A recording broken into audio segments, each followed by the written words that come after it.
एक राज्य में नंद नामक राजा राज्य करता था। राजा नंद अत्यंत पराक्रमी और शक्तिशाली था।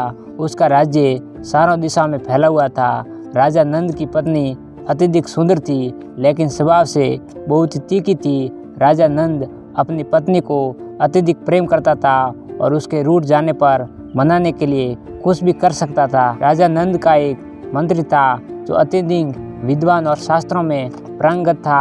राजा अपने मंत्री पर बहुत भरोसा करता था और शासन चलाने में मंत्री की सलाह अवश्य लेता था।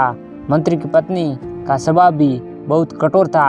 एक बार मंत्री की पत्नी रूठ गई और बहुत मनाने पर भी नहीं मान रही थी। तब मंत्री बोला, प्रिय, तुम्हारे रूठने का किस प्रकार दूर हो सो को, तुम जो कहूँगी वही करूँगा जिससे तुम प्रसन्न हो जाओ। मंत्री की पत्नी बोली, मैं तभी मानूंगी जब तुम अपने बाल मुड़वा लो और मेरे पैरों में गिरकर मुझे मनाओ। मंत्री ने वैसे ही किया जैसा उसकी पत्नी बोली थी।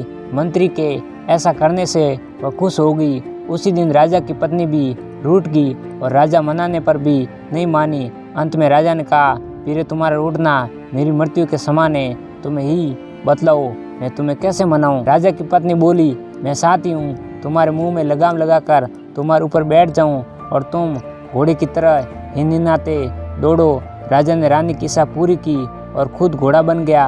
ये बात धीरे धीरे मंत्रिमंडल तक भी पहुंच गई। दूसरे दिन राजा दरबार लगा था। राजा ने मंत्री को देखकर पूछा, मंत्री जी, आपके किस कारण से अपना सिर मुड़वाया है? मंत्री ने जवाब दिया, महाराज, मैंने उसी कारण सिर मुड़वाए हैं जिस कारण पुरुष अपने मुंह में लगाम डालकर घोड़े की तरह हिनहिनाते हुए दौड़ लगाते हैं। ये बात सुनकर राजा बहुत लज्जित हुए। इस कहानी से हमें ये शिक्षा मिलती है कि हम अपनी मर्यादा के विरुद्ध ऐसे कार्य नहीं करना चाहिए जिससे लोगों के सामने शर्मिंदा होना पड़े।